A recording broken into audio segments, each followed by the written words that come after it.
개항장에서 살아가는 우리들의 이야기 게살토크 1월 6일 토요일 게살토크 홍성지입니다.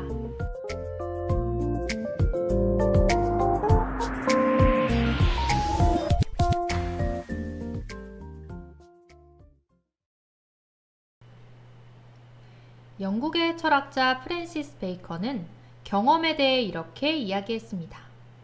최고의 증거는 단연 경험이다. 경험만큼 어떤 사실을 증명할 수 있는 근거가 명확한 것은 없다는 뜻입니다.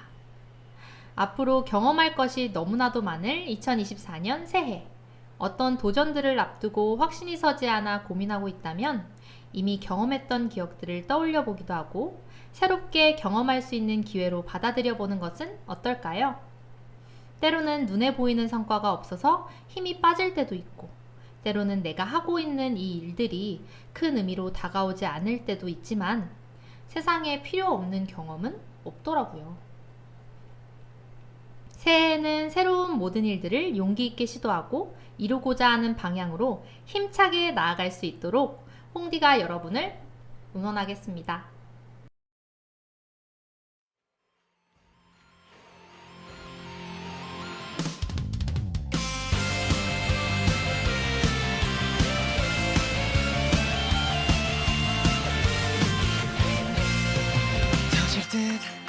두근데 내 심장 소리가 바로 여기 지금 울려 퍼지네. 불안한 생각은 다 날려보내자 오직 이 순간을 기다려왔어. 기대해 너에게 보여줄게.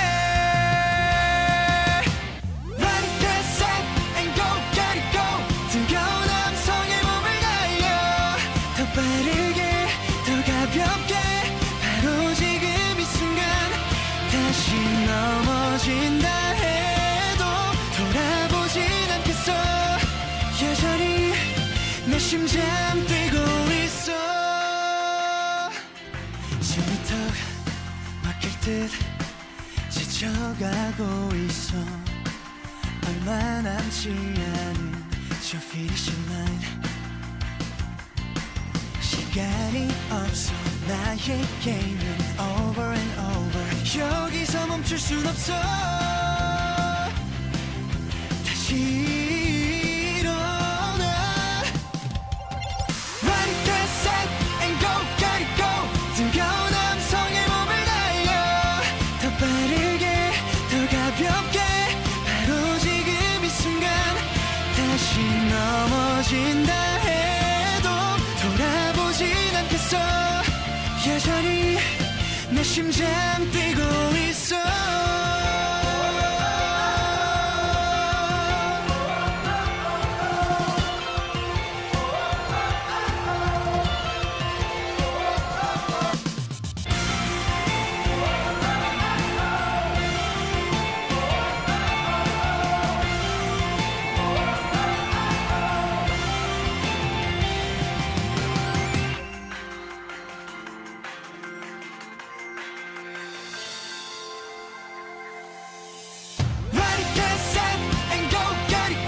마지막으로 기회를 걸어 더 빠르게 더 가볍게 바로 지금 이 순간 이제 넘어진다 해도 두렵지 않은 걸 난 지금 너에게 가고 있어.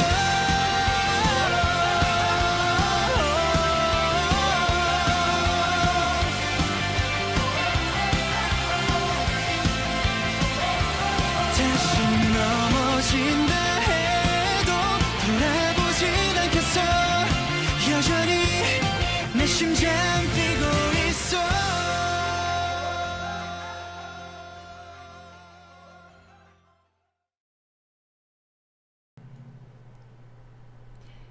2024년 새해 게살 토크가 첫 번째 정규 방송으로 여러분과 함께하고 있습니다.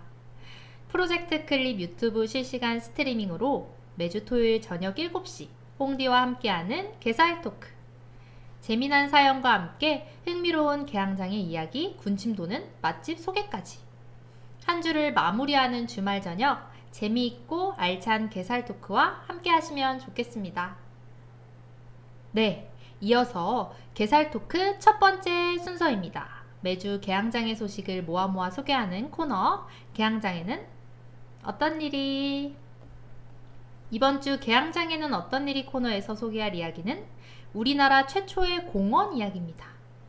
이제 막 사랑을 시작한 연인들에게도 몇십 년을 함께한 노부부에게도 엄마 아빠 손을 꼭 잡은 아이에게도 남녀노소에게 사랑받는 공원. 공원은 별다른 준비 없이 언제든 걸을 수 있고 함께 걸으며 상대방에게 집중할 수 있고 때로는 복잡한 머리를 비울 수 있는 누구에게나 좋은 장소입니다. 여러분 공원 걷는 거 좋아하시나요? 저는 고등학교 때 집에 가기 아쉬워서 친구와 공원을 수십 바퀴 돌며 이야기꽃을 피웠던 기억이 납니다. 특히 학교 끝나고 공원을 정말 자주 갔었는데요. 때로는 맛있는 간식을 들고 걷기도 하고 이미 배가 불러서 다이어트 한다고 한참을 걷기도 했던 것 같아요. 그렇게 한참 걷다 보면 말하기 어려웠던 속마음도 어느 순간 털어놓을 수 있게 되고 때로는 누군가의 속마음을 듣기도 했습니다. 봄에는 벚꽃 보러, 여름에는 푸른 나무 냄새 맡으러, 가을에는 단풍 구경하러, 겨울에는 내리는 눈을 풍경 삼아 그렇게 함께 걸었던 사람들이 생각납니다. 오늘은 이렇게 저에게 많은 사람들을 떠오르게 하는 인천 자유공원에 대해 이야기해 볼까 합니다. 산업혁명 이후 각 나라의 정부는 도시 시민과 근로자들의 건강을 위한 여러 활동들을 추진해 왔는데요. 이러한 활동의 대표적이라고 할 수 있는 도시공원과 도시숲을 조성하는 활동이 활발하게 이루어졌습니다. 세계적으로 제일 대표적인 도시공원이라고 할 수 있는 뉴욕의 센트럴파크가 먼저 만들어졌고 이후 전 세계적으로 도시공원이 확장되어 현대에는 각 나라마다 도시공원을 어렵지 않게 찾아볼 수 있습니다. 센트럴파크가 만들어진 시기는 1860년대 후반인데요. 그렇다면 우리나라 최초의 도시공원은 언제 만들어졌을까요? 우리나라의 도시공원은 생각보다 빠르게 조성이 되었는데요. 1880년대 후반 우리나라 최초의 도시공원으로 자유공원이 조성되었습니다. 정확한 시기로는 인천항 개항 초기인 1888년인데요. 당시 인천 지역에는 인천항을 통해 들어온 외국인 거주자들이 꽤 있었고 이들이 여가를 즐길 수 있는 공원이 필요했다고 합니다. 그 결과 러시아 출신 토목기사 아파나시 세레딘 사바틴이 1888년 응봉산 일대에 공원을 설계했고 꾸준한 확장 작업을 거쳐 현재에 이르고 있습니다. 공원 조성 당시에 시민들은 이를 각국공원이라고 불렀는데 그 뒤 일본 세력이 커지면서 1914년 각국거류지의 철폐와 함께 공원 관리권이 인천부로 넘어가면서 공원 명칭이 서공원으로 바뀌었습니다. 하지만 1945년 해방 후에는 공원 명칭이 만국공원으로 다시금 또 바뀌게 되었다고 하네요. 당시의 자유공원은 다양한 근대 건축물들이 있었고 정말 멋졌다고 하는데요. 아쉽게도 한국전쟁으로 많은 건축물이 멸실되었다고 합니다. 그래도 아직까지 홍해문 내동성당, 제물포 구락부, 제물포 고등학교 등이 자유공원 근처 근대 건축물로 남아 있습니다. 그렇다면 이랬던 과거의 공원이 어떻게 지금의 자유공원으로 이름이 바뀌게 되었을까요? 오늘날의 명칭인 자유공원으로 불리게 된 것은 1957년부터입니다. 1950년 9월 인천 상륙작전을 지휘한 더글러스 맥아더 장군의 공을 기리는 뜻에서 시민들이 성금을 모아 맥아더 장군의 동상을 만들었고 공원 남동쪽 부지에 장군의 동상을 세웠습니다. 그리고 당시 김정열 인천시장님에 의해 공원 명칭이 자유공원으로 명명되었다고 합니다. 이외에도 대한민국 임시정부의 한 축이자 한반도 유일의 임시정부였던 한성 임시정부의 수립을 의결한 곳이 바로 이곳 자유공원이었다고 하는데요. 당시 이곳에서 일제의 탄압을 뚫고 독립을 위한 국민대회 취지서를 발표하고 임시정부 선포문을 선언하기도 했다고 합니다. 이렇게 역사의 한가운데 있는 자유공원은 현재 우리가 이곳을 편안한 마음으로 언제든 거닐 수 있도록 여전히 그 자리에 위치해 있습니다.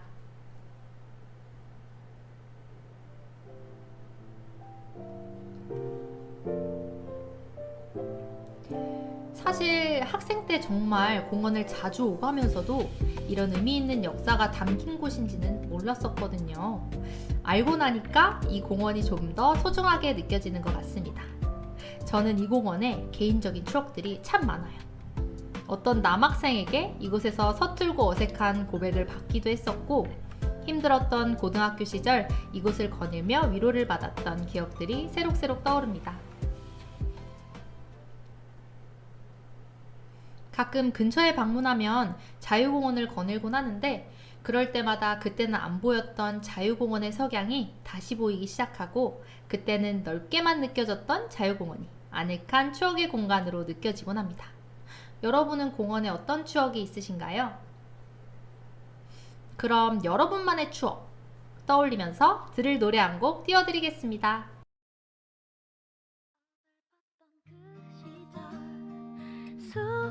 수줍었던 첫사랑 옛 기억 속의 그 모습 그대로인가요? 잘 지냈나요? 날 미소 짓게 하죠. 시간이 얼마나 지난 걸까 많은 게 변했는데 내 뽀얗던 피부도 늘어난 주름마저도 널 아직 못 잊어 멋대로 변했나 봐. 넌 어떻게 살고 있나 너무 궁금해. 밤이 다 갈수록 네 생각에 잠 못 이루고 손을 잡을 때는 왜 그렇게 떨렸었는지 기억해 줄까. 아름답던 날들 너와 나 행복했던 사랑한다고 그댈 좋아한다고 그댈 추억 속에 널 이제 모두 남겨둬야 하는 건지 But I don't know 난 아직도 널 그리워해 baby I miss you baby girl 내 전부였던 사람 참 어설펐던 그 시절 수줍었던 첫사랑 옛 기억 속의 그 모습 그대로인가요? 잘 지냈나요? 날 미소 짓게 하죠 내 사랑. 매일 밤 동네 공원에서 만나주고 받은 손편지들 한밤중에 울린 삐삐번호 486에 담긴 의미들 뜨거운 전화기를 잡고 불러준 노래 용기를 냈어 내게 전한 고백 전란의 지중진담 늘 항상 널 향해 뛰던 심장 사랑한다고 그댈 좋아한다고 그댈 추억 속에 널 이제 모두 남겨둬야 하는 건지 But I don't know 난 아직도 널 그리워해 baby 어디선가 이 노래를 듣고 있을 나의 첫사랑 참 어설펐던 그 시절 수줍었던 첫사랑 옛 기억 속의 그 모습 그대로인가요? 잘 지냈나요? 날 미소 짓게 하죠 내 사랑. I wanna go I wanna go 사랑했던 시절로 Go back 오래된 사진처럼 Go back 빛바랜 너와의 약속 자꾸만 갔던 그 시절 간직하고 있을게 옛 기억들이 떠올라 늘 고마워요 추억인 거죠 우리 참 좋았었죠 어설펐던 그 시절 수줍었던 첫사랑 옛 기억 속의 그 모습 그대로인가요? 잘 지냈나요? 날 미소 짓게 하죠 내 사랑.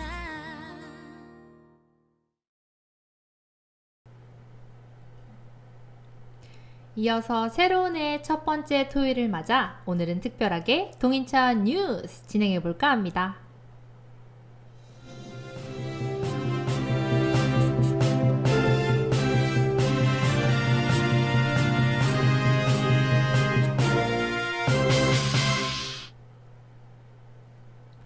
첫 번째 소식입니다. 34년 된 동인천역 민자 역사가 철거될 예정이라고 합니다. 빈 건물로 14년간 방치돼 흉물로 전락한 동인천역 민자 역사가 새로운 모습으로 재탄생된다는 소식입니다. 국토교통부 산하 국가철도공단은 동인천역 민자 역사 입주해 있는 국민체육진흥공단 하상경륜장이 2023년 12월 31일 영업을 종료하고 2024년 상반기 복합개발 사업자를 선정할 방침이라고 밝혔습니다. 국가철도공단 관계자는 이후 사업자가 선정되면 노후화된 동인천역 민자 역사를 2025년쯤 철거하고 복합개발을 추진할 것이라고 말했습니다. 과거 1989년 인천백화점이 개점하면서 한때 호황기를 누렸던 민자 역사. 주민들은 다시 오래된 상가들이 재개발되어 다시금 그때의 명성을 되찾기를 기대하고 있습니다. 이어서 두 번째 소식입니다. 동인천역 북광장이 문화예술 공간으로 변신했다고 합니다. 일명 동인천 아트큐브라 불리는 이 공간은 인천시에서 원도심 지역 문화향유 공간을 마련하기 위해 조성한 공간입니다.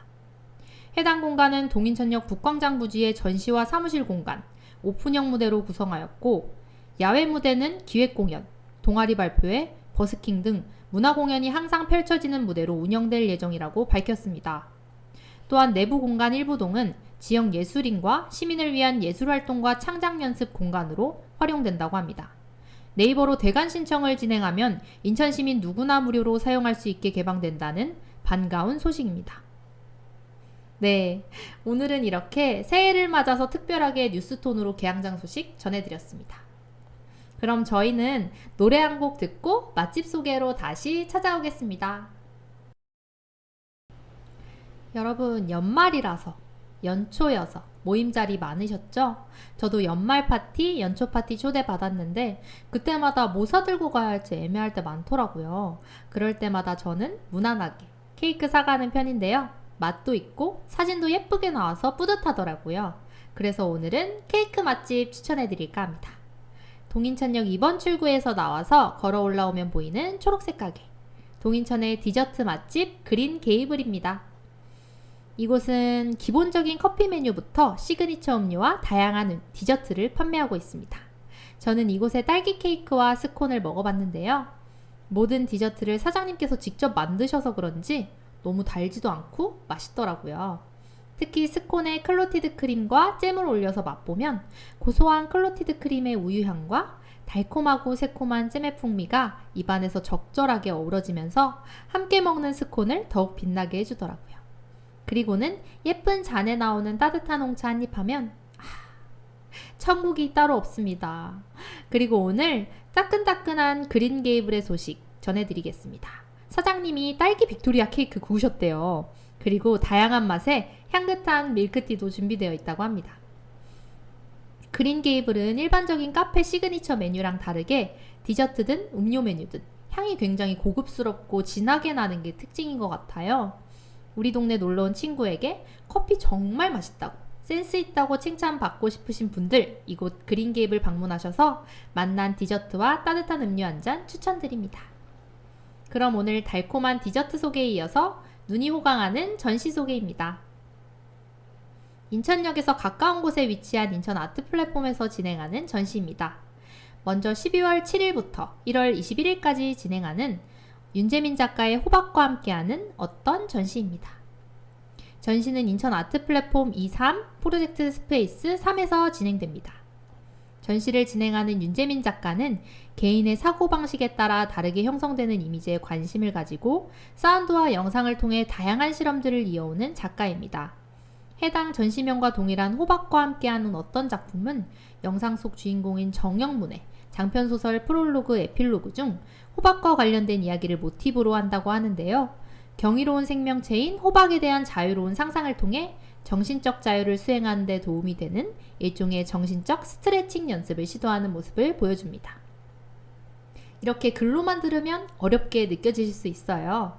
하지만 이번 영상 작품을 중심으로 드로잉과 텍스트 작업으로 전시를 채워나간다고 하니 예술의 많은 부분을 이해하지 못하는 일반 관람객 분들일지라도 직접 전시장 내에서 작업을 경험하는 순간 시각과 청각 모두 풍부하게 느낄 수 있는 그런 전시일 것 같습니다. 특히 소설이 모티브가 된 만큼 정영문 소설가도 공동 창작자로 참여한다고 하는데요. 서로 다른 분야가 만나 만들어낸 작품은 어떤 모습일지 사뭇 궁금해집니다. 다음은 12월 7일부터 3월 3일까지 진행되는 오원배 작가의 부유현실 기록 전시입니다. 전시는 인천 아트 플랫폼 전시장 1, B동에서 진행됩니다. 전시를 진행하는 오원배 작가는 인간 실존의 문제를 일관된 작업의 주제로 하여 작업을 지속해왔고, 작가의 작업에서 가장 중요한 소재는 인간의 몸입니다. 이번 전시의 제목인 부유현실 기록은 현실과 관계 맺는 작가의 예술적 태도를 운유하는데요. 현실 속에 부유하는 수많은 존재들과 관계 맺고 이를 예술적 사유를 통해 기록하는 과정들을 작품을 통해 선보인다고 하는데요. 특히 이번 전시에서 작가는 인천 아트 플랫폼의 전시 공간을 작품 속으로 끌어들여 장엄한 무대 같은 서사적 풍경을 연출한다고 하니까요. 이번 인천미술 올해의 작가로도 선정된 오원배 작가의 전시, 이번 주말 방문하셔서 지친 한 주의 위로 같은 시간이 되셨으면 좋겠습니다.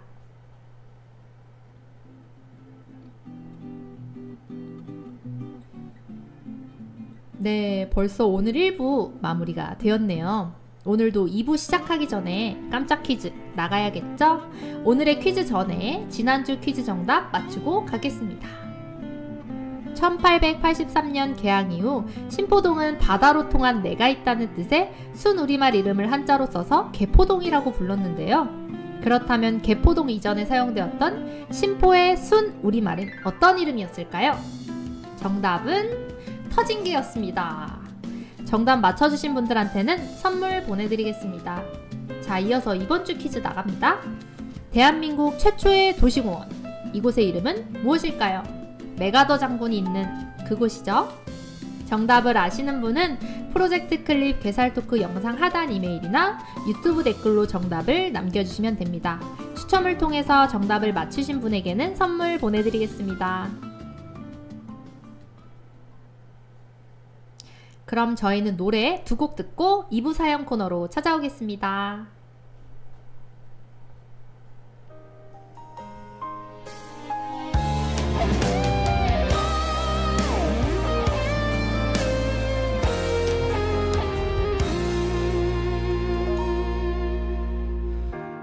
이제 눈물 그쳐 나를 봐요.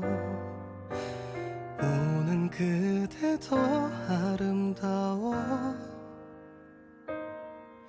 내게 이 모습조차 더 남지 않도록 그냥 고개 돌려요.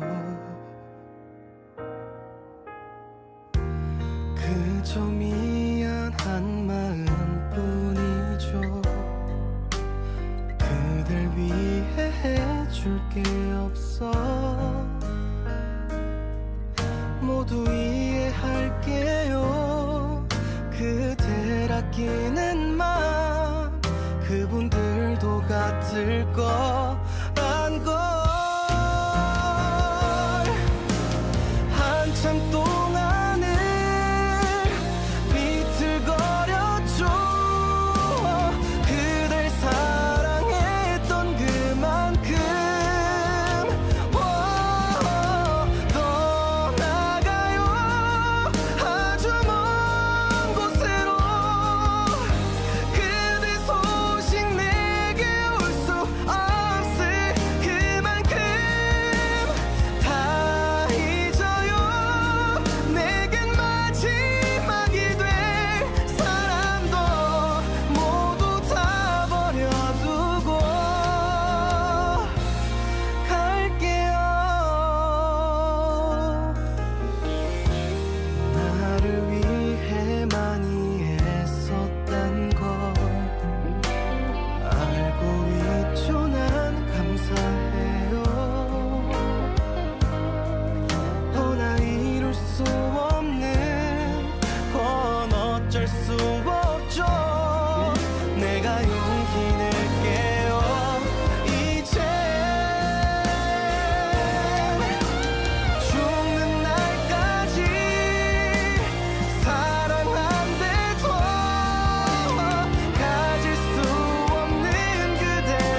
와, 오늘은 제가 좋아하는 몽글몽글 연애 사연이 들어왔다고 하는데요. 어떤 이야기를 들려주셨을지 기대됩니다.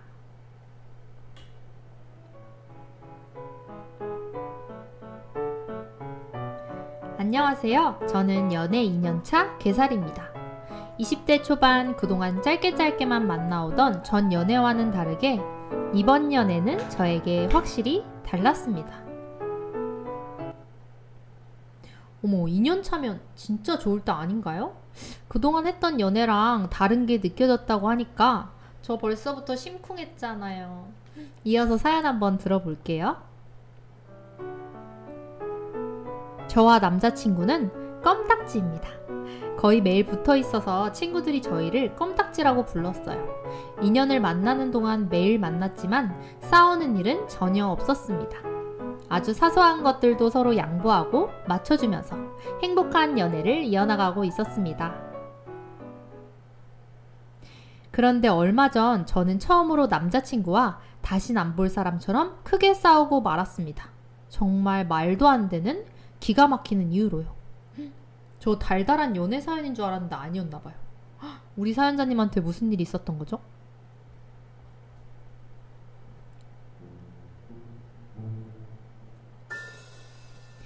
여느 때처럼 남자친구와 데이트할 생각에 들뜬 마음으로 옷을 입고 준비를 하고 있는데 남자친구에게 전화가 왔어요. 자기 어디야? 자기 나 준비 거의 다 했어.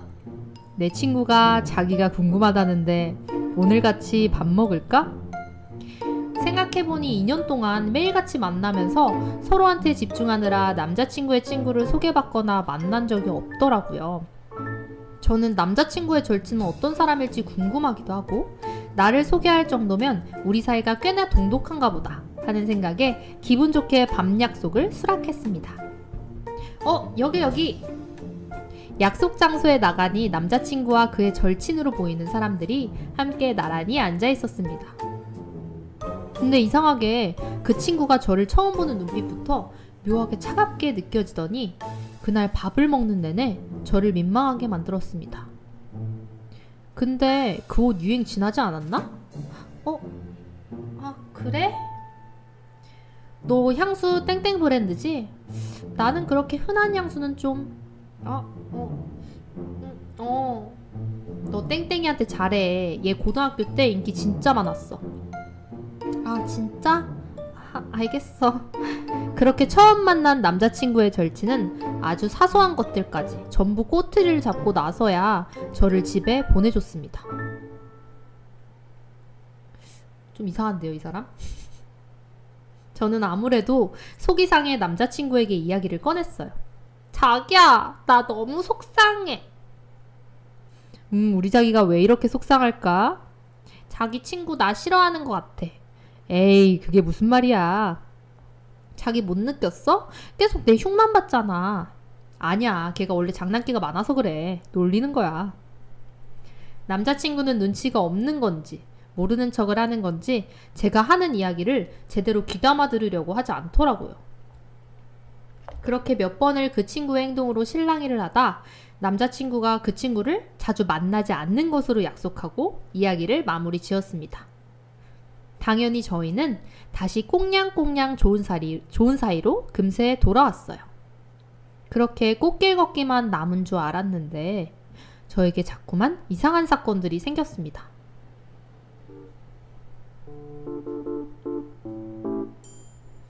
어느 날부터 제 별그램에 모르는 아이디로 악플이 달리기 시작했어요.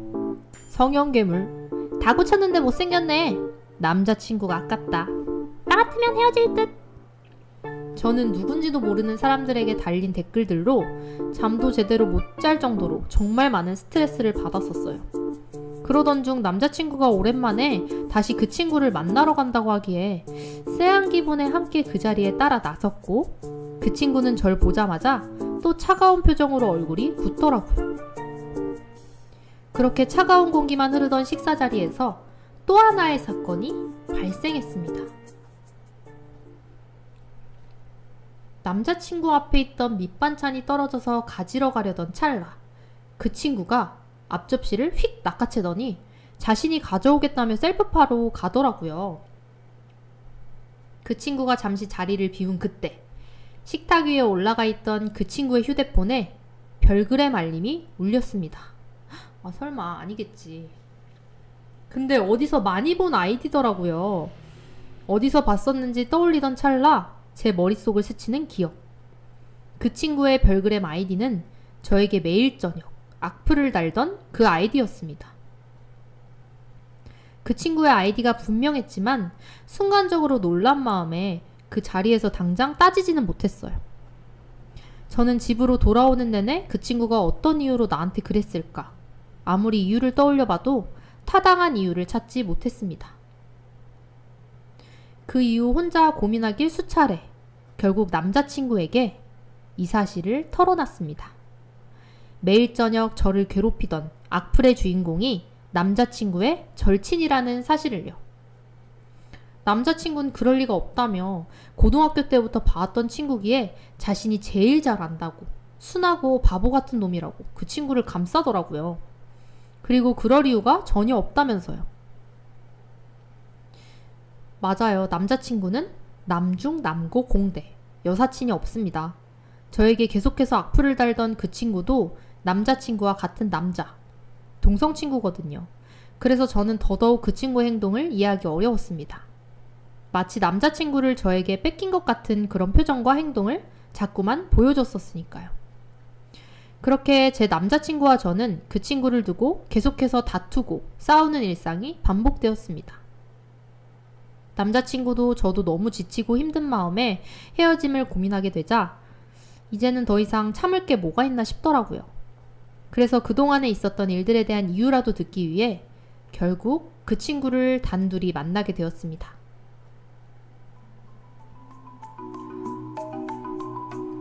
만나자마자 그동안 제 별그램에 왜 그런 악플들을 달아왔는지 묻는 제 질문에 그 친구는 너무나도 뻔뻔한 태도로 제가 그저 마음에 들지 않았을 뿐이라고 대답하더라고요.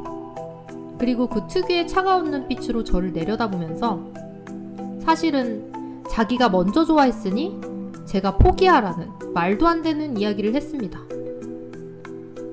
그 이야기를 듣고 순간 너무 당황스러운 마음에 저는 자리를 박차고 나올 수밖에 없었습니다. 남자친구에게는 아직 이 일에 대해 제대로 털어놓지 못했어요. 저를 싫어한다고 헤어져 달라고 하는 남자친구의 친구. 저 어떻게 하는 게 좋을까요?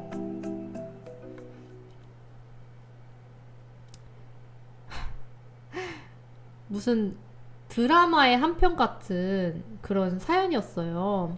그만큼 사연자분한테는 정말 힘든 하루하루였을 것 같습니다.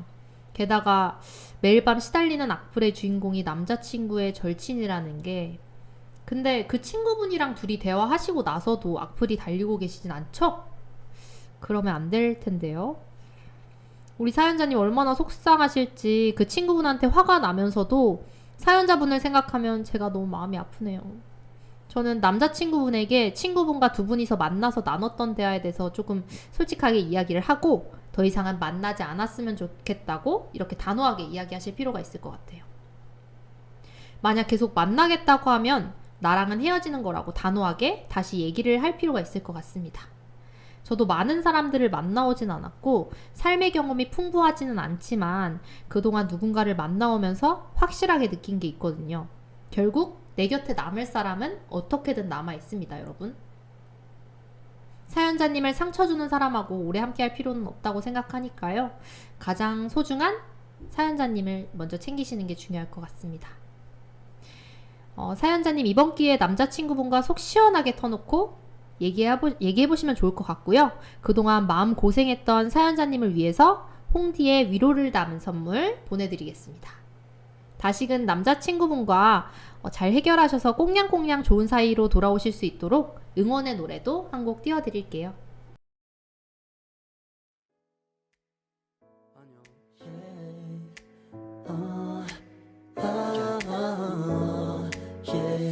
쉽지 않죠 바쁘죠 왜 이렇게까지 해야 하나 싶죠 바라는 게 더럽게 많죠 그렇죠 쉬고 싶죠 시끄럽죠 다 성가시죠 집에 가고 싶죠. 집에 있는데도 집에 가고 싶을 거야.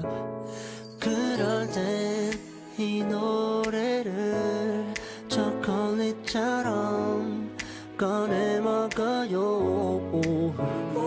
피곤해도 아침 점심 밥 좀 챙겨 먹어요. 그러면 이따 내가 칭찬해줄게요. 보고 싶어 많이 좋아해요. 더 많이 안아주고 싶어요.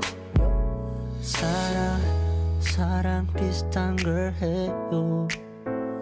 어쩌면 정말 사랑해요. 배고플 땐 이 노래를 아침 사과처럼 꺼내 먹어요. 피곤해도 아침 점심 밥 좀 챙겨 먹어요. 그러면 이따 밤에 잠도 잘 올 거예요.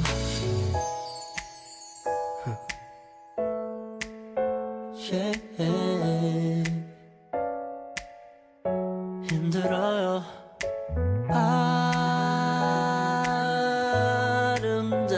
아름다워서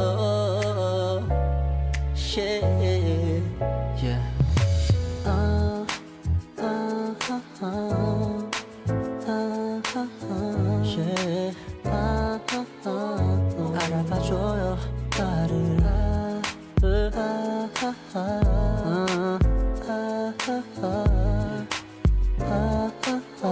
흘려보내지 마요 나를.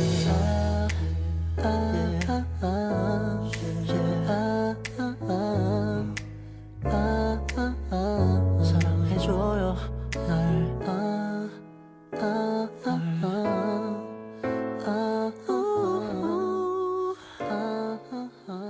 놓치지 마요.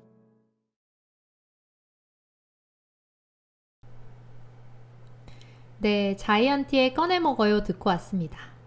오늘도 정말 알찬 이야기들로 라디오 진행해 봤습니다.